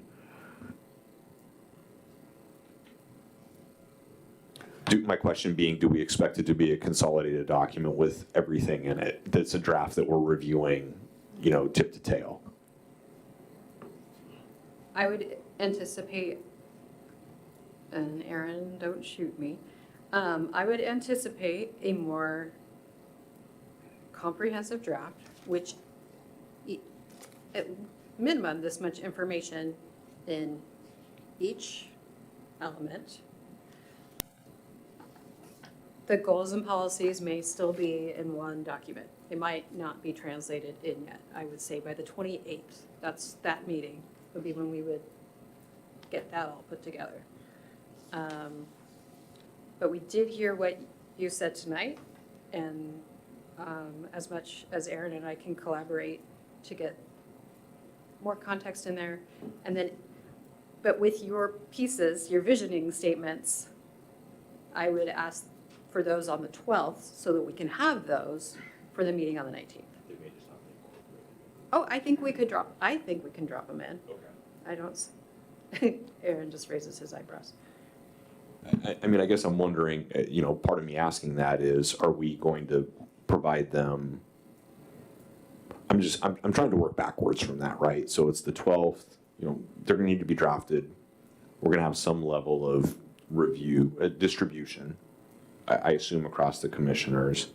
Aaron, I'm sure you're gonna have thoughts about what those look like, right? And we're gonna want your feedback on that, and Aaron and Tyler, we're gonna want yours too, right? So I'm trying to think about how does this process work in a way that if we expect to have them for the 19th, that all the eyes have been on them that need to be on them, understanding they're still gonna be incorporated and reviewed as part of the document in its entirety. And that's maybe what I'm not understanding. Maybe we just aren't expecting to talk about or review them or have further discussion until the 19th. That just feels a long way out.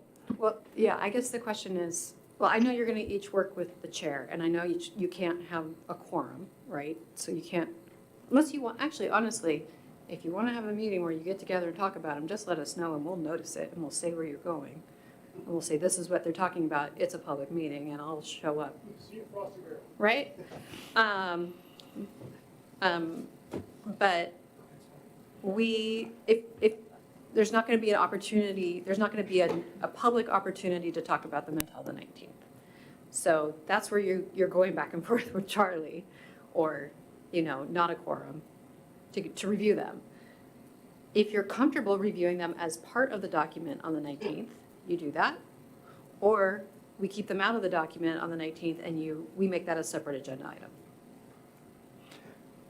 I think if we're working with a Word document that Aaron's already provided us, we can give you an integrated document. We can give you the context and and the other pieces that integrate what Aaron's already provided us. So I think by the 19th, housing and land use can be integrated except for the policies. We can have a placeholder for here's where the policies and the goals would go. Okay. What I don't know is how we bring everybody, what the schedule is for everybody else. They're going to be getting something on the 2nd, which maybe we ought to reevaluate whether the 2nd still makes sense, because maybe giving SCJ another week before they submit the other elements would allow them to be in better shape for Maggie and Paul and Brian to begin their review. So let's not answer that question. Let me just look over to the commissioners and see whether or not you want, you'd want SCJ to have more time to try and incorporate the things we've been talking about before they give it to you. And Aaron Qualls, do you think you'd need more time, or do you think that you could incorporate what we've given you by the original deadline of the 2nd?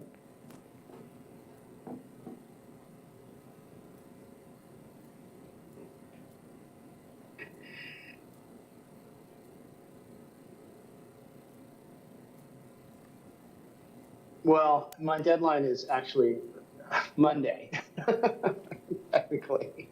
Oh, Um, Monday. Currently. And so, yes, I would like more time. I would have liked more time before I delivered this to you, to be quite frank. We originally wanted to be where we were supposed to have today in August. But we've been doing everything we can to get you something. And I wish I would have been able to provide you something a little bit more robust. And I really appreciate the comments. So with that, yes, we can stick to our timeline as presented.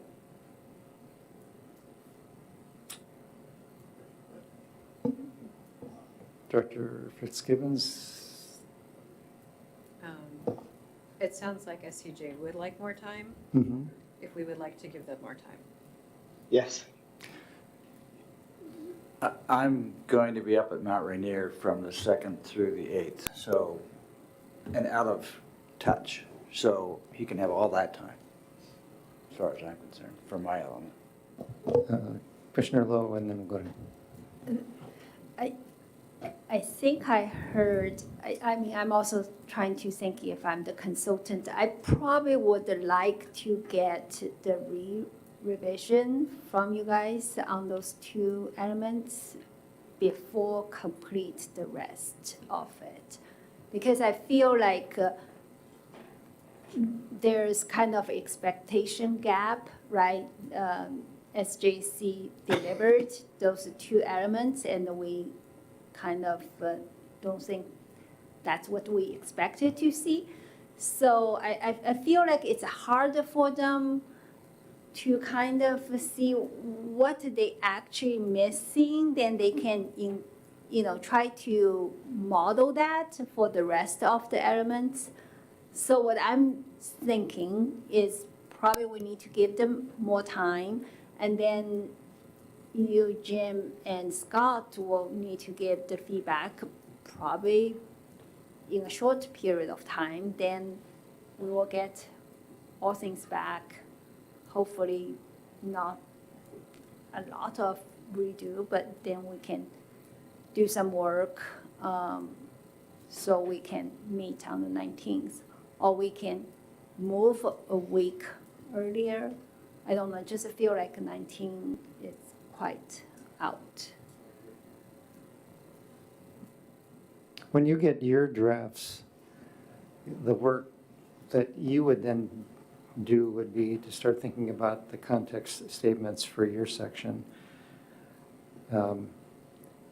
But that work wouldn't necessarily be due. We haven't talked about when that would be due in order for us to stay on a schedule. But I think that could be,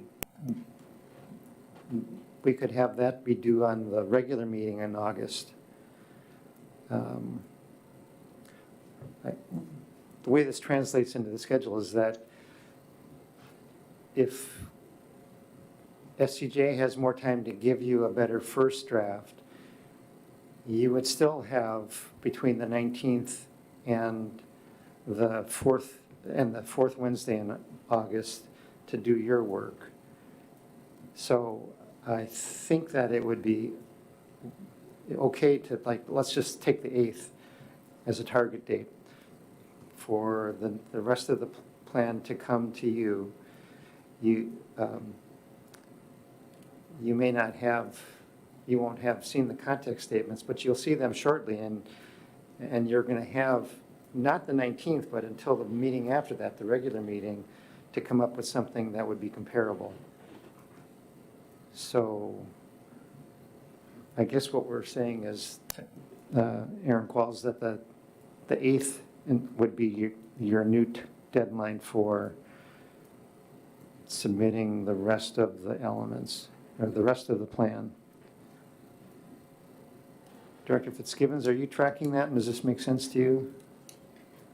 Yeah, just to reiterate, so we would have the rest of the elements to you all by the 8th. Yeah. And then we would still meet, we would still post everything on the 15th. On the 19th, we would continue our next discussion, inclusive of edits for land use and housing. And then we would move, then on the 28th, we would do everything inclusive, everything. So that would be inclusive of parks, transportation, CFP, utilities. Is that correct? Yeah. So we're going to break it up.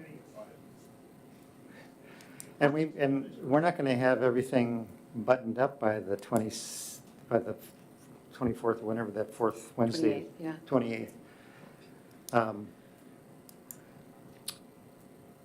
What is our current schedule call for us to be delivering something to the council? So the meeting on October 1st is really just a meeting to go in and say, hey, here's our next check-in. This is what you're going to see. This is what we've been up to. And there's all sorts of timing that works around how the schedule came up. So And then- we could have another meeting after our regular August meeting. We could have an off-cycle September meeting where we refine all of this and still stay on the original schedule. Yeah, I mean, so the public comment is supposed to be in September. So the hope was that at the end of August, we would have something that we're comfortable starting to get public feedback on and sending that out and doing our SEPA DNS and sending it to the tribes and sending it to get the housing portion reviewed. What if we didn't do that until the off-cycle meeting in September? Well, then we're just pushing it back a couple of weeks, depending on when that meeting is. And then we don't get public comment back until we have 30 days, so then it's a 60-day turnaround for commerce. So then we don't get commerce feedback. Our commerce deadline would then be mid-November. So any comments, we just have that much less time to incorporate on the backside of that timeline. Can the council start working it before they get the commerce feedback? Can they what? Can the council start their work before we get We should- comments from the Department of Commerce? Well, we should have we can't adopt it before we get comments from Commerce. we should, yeah, absolutely, they can see it, they'll see it during the public comment period. And there's no reason we can't, continue to refine it during the public comment period, such things like maps and wordsmithing, and we can't change the intent, but we can make minor changes to it. Well, with all of these dates we've been talking about, I'm a little confused about whether we're able to stay on schedule. I think, and maybe we just shouldn't do that in this forum right here. Maybe what we need to do is offline, come up with that new schedule and think it through and make sure it's doable. But we can still proceed for the next two meetings, or at least, the next two meetings, the way we've talked about. Yeah.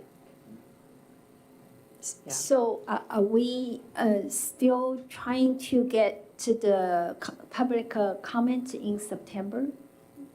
I feel like if our goal is to get the public comment in September, we actually need to push the schedule to the left, right? But maybe we can still do that, but not try to set those dates tonight. Yeah. I think as soon as we have a good enough draft, that's when we go to the public and let them see it and start commenting on it. Mhm. I think we need to hear back from them. So,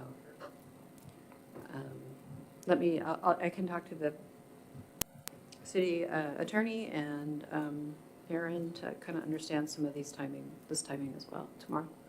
And anything I find out, I can send out to the group. Can you give us a new, just tentative schedule based on the dates we talked about? Yeah. Okay.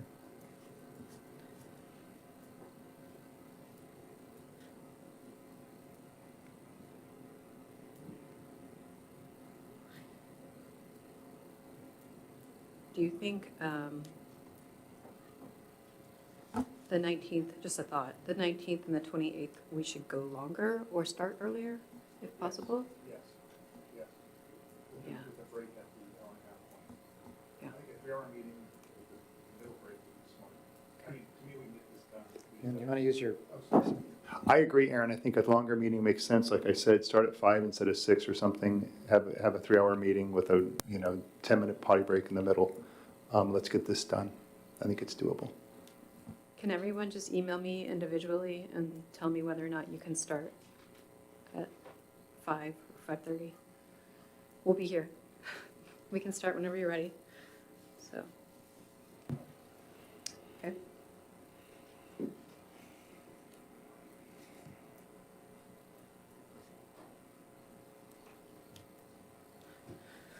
Okay.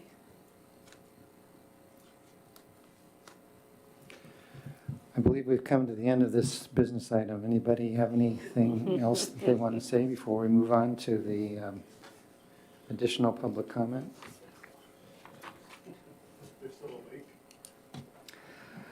Okay, to the people in the audience, you have a rare opportunity to be the public tonight. I'd be curious to just hear what you're thinking. Yeah, but please approach the podium. So I'm formally opening the public comment period. Hi, folks. My name's Len Troutman, resident of Newcastle for 39-plus years. Thank you, Sheriff Gazdick. It's been kind of a roller coaster of a meeting for an average citizen, and trust me, I'm about as average as you get.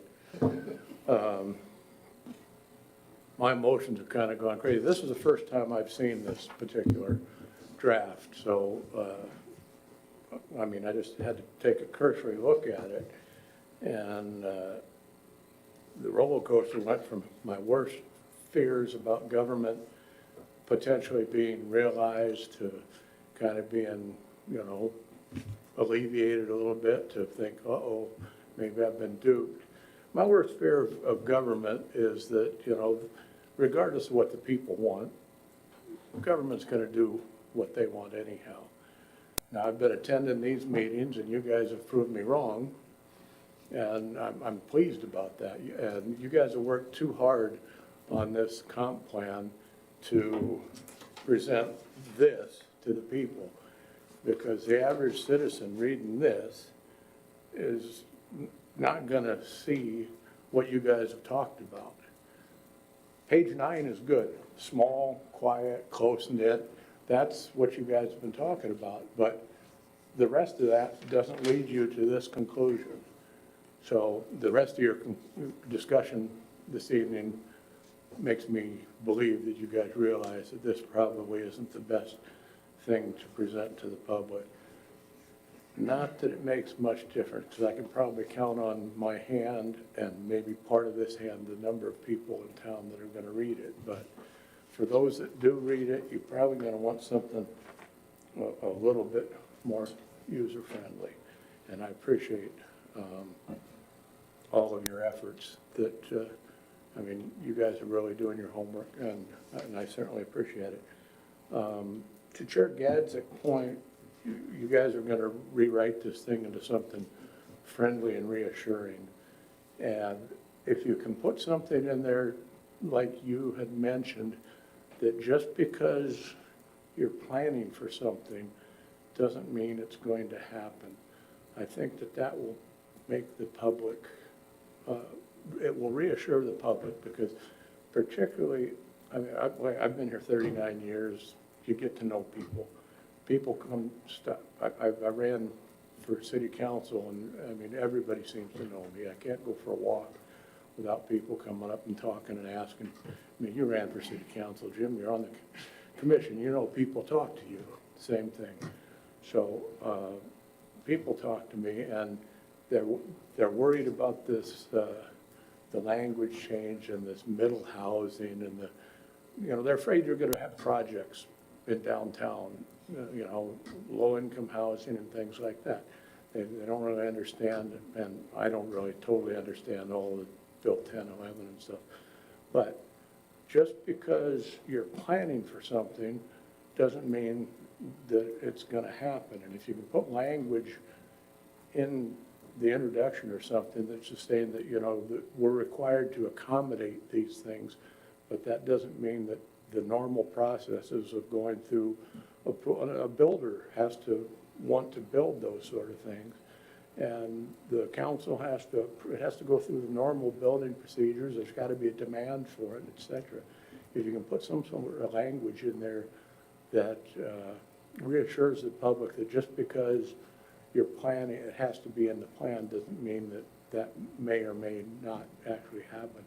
That might reassure the public. I mean, how you do it is your business, but I'm just basing that on the input that I'm getting from more than a few people on that particular element. My comments are pretty scattered. I might try to follow it up with something a little bit more coherent in writing, but I really appreciate what you guys are doing. And also, don't worry about the city council. If you got to put them off, and put something together that you guys feel good with. I trust your judgment. You guys are working hard, and I'd hate for you to, I'd hate to miss out on grants, but I'd hate for you to, after all the work you've done, to have something go that, you know, wasn't what you guys had envisioned. Because so far, it sounds to me like you're doing pretty much what most of the people I'm talking to would appreciate happening. Thanks a lot, folks. Yeah. Thank you, Len. Thank you, Lynn.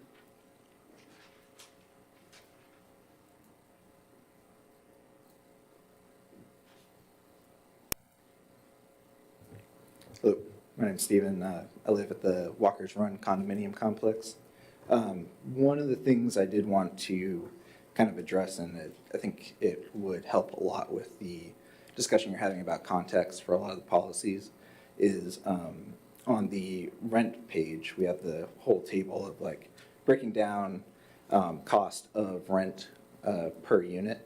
I think one of the biggest issues with rent is the type of rent, like the housing that it provides. A lot of it is studio, 1 bedroom, 2 bedroom, very little 3 bedroom. And if you are looking at the median dollars, and it says $2,100 a month, that isn't giving context as like what the cost of a studio apartment is compared to a 3-bedroom apartment. And then also we're not getting a unit count of the 3-bedroom versus studio, 1 bedroom or 2 bedroom. As someone like myself, my wife and I would fall into the 80% income, the median income, and a 2-bedroom apartment based off of just like looking at Zillow, we cannot afford to live in Newcastle. We're lucking out in the fact that we found somebody who's willing to rent way below market, but there really isn't any option for us to go to a larger apartment, which is unfortunate because we do have a 1-year-old baby, and that limits our space. So just want to make sure we have that context as well, and I think that would help with future planning usage, making sure that we are allowing for the stock of housing that keeps families in Newcastle. So, thank you.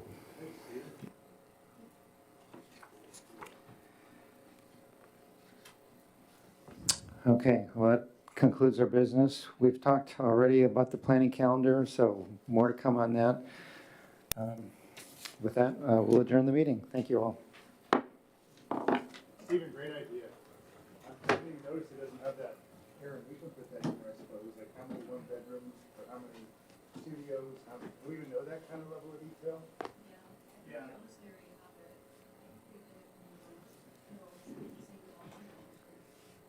Not all apartments are built the same. And we can